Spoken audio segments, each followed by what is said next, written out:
In this video, I'm sharing 3 things I learned from the book Body of Work by Pamela Slim. And this book is basically how to find that one thread that ties everything that you do together. See, previously, and our parents' generation, for example, they used to give us advice about going to school, getting in with a good company, and establishing a good career.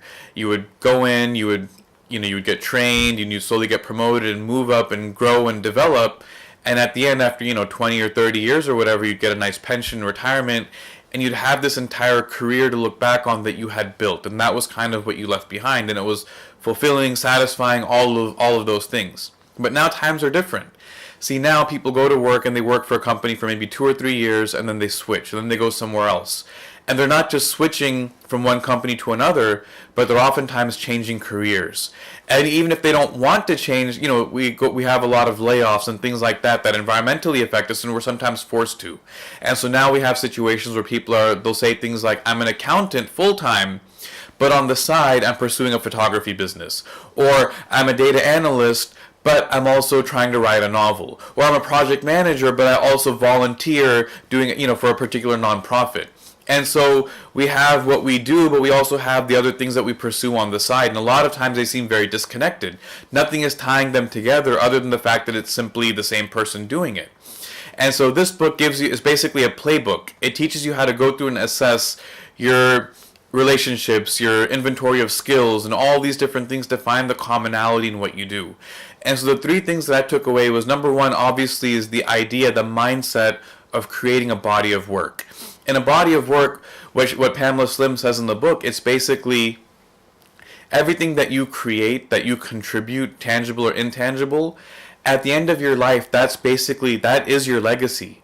It's the impact that you left with this body of work that you created, whether it's the things that you were doing full-time or part-time or freelancing or whatever it may be, but put all together, that's the body of work that you're going to look back and reflect on and say that this is what I have left behind. When we have that mindset of wanting to create a body of work, it really starts to shape and affect the decisions that we make. And so maybe I'm deciding between 2 different graduate programs or 2 different job offers. Well, now if I'm looking at it with the mindset of a body of work, that's going to change the way that I make the decision, because now maybe I'm not looking so much only at the monetary and vacation policy and the company culture, but now I'm starting to look more at, am I going to develop the skills that I want to develop? Am I going to be given a chance to grow? Am I doing meaningful work?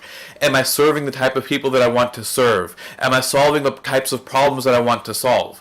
And when I'm able to do these things, and I give myself a lot more purpose, I'm more driven, but I also have something that I take more pride upon, and looking back and saying that this is the legacy that I left behind. The second thing that I took away was the idea of sowing seeds. If you've been following the videos that I've been doing, one thing that you'll start to notice is that there's a certain commonality in that some of the lessons are very basic and, dare I say, maybe even cliche to some extent, such as the idea of sowing seeds, that who's willing to put the work of, let's say, planting a tree even though they might not live long enough to bear its fruit, to see it bear fruit. Who is willing to do that type of work? But the real insight comes from the nuance that the author adds into those basic lessons. In this case, it was the idea of 20xing the amount of seeds that you plant. See, Pamela Slim says in the book that yes, we're going to plant seeds, but you have to 20x your effort if you truly want to plant the type of seed that's going to leave the type of legacy that you want to leave. So if you're going to be testing 3 product ideas, for example, test 60. If you're going to be pitching 5 new clients on something, pitch 100 new clients instead. Whatever it is, if you really want to leave a body of work, if you really want to have that meaningful, impactful legacy, it's going to require hustle. You have to 20x the effort to get the types of results that we want to get. The third thing that I learned from this book, and this was one of my favorite phrases, was something that Pamela Slim calls success dysmorphia. And what that means is that we judge our level of success through somebody else's lens. And what that does is it's not only demoralizing, but it makes it very difficult to grow and to develop and to try new things. I remember watching the show MasterChef Junior with my kids, and I was blown away because cooking is something that I've wanted to learn. I've maybe tried to learn a little bit, and now I turn on the TV and I see these 8-year-old, 9-year-old kids, and they've got very advanced cooking skills, flavor combinations, all these different things that it might take me years to learn. So it's very easy to look at that and say, well, what's the point of doing that? Thinking about someone that wants to become a photographer. They might go on Instagram and they see all these amazing professional photographers, and they say, well, look, I'm already at this particular stage in my life. There's no way that I have the time or the capacity to learn and to get to that level. Well, the thing is that the problem with that is that we're judging our success through somebody else's lens. And when we do that, we're not going to be able to do it. Instead, we need to have a different mindset. We need to have, obviously, like a growth mindset, but also we need to change our definition of success. And one of the examples that she gives in the book is, let's say, for example, someone's trying to lose weight. They develop a habit of walking 30 minutes every day.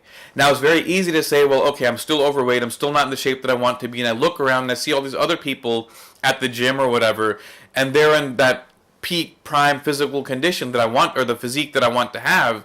What is walking 30 minutes every day going to do for me? What she says is that you have to change your perception. Maybe it's saying that, okay, I've got a full-time demanding job. I come home, I've got family, I've got kids, I've got other demands on my time. I've also got the freelance or volunteer thing that I'm doing. So I've got all of these things going on. And if I've still managed to carve out 30 minutes a day to go for a walk, I need to take some pride in that effort and say, well, you know what? With all these challenges that I have, I've managed to walk for 30 minutes every day, and that in and of itself is a success. And so we take pride in that accomplishment. And one of the people that she quotes in the book says that their definition of success is having gratitude for what they're able to do in that moment, but still having the desire to continue to strive and to succeed and to improve.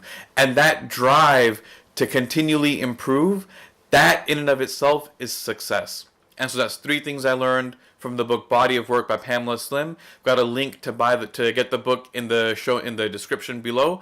Please make sure you like and hit the subscribe button. Let me know what you thought.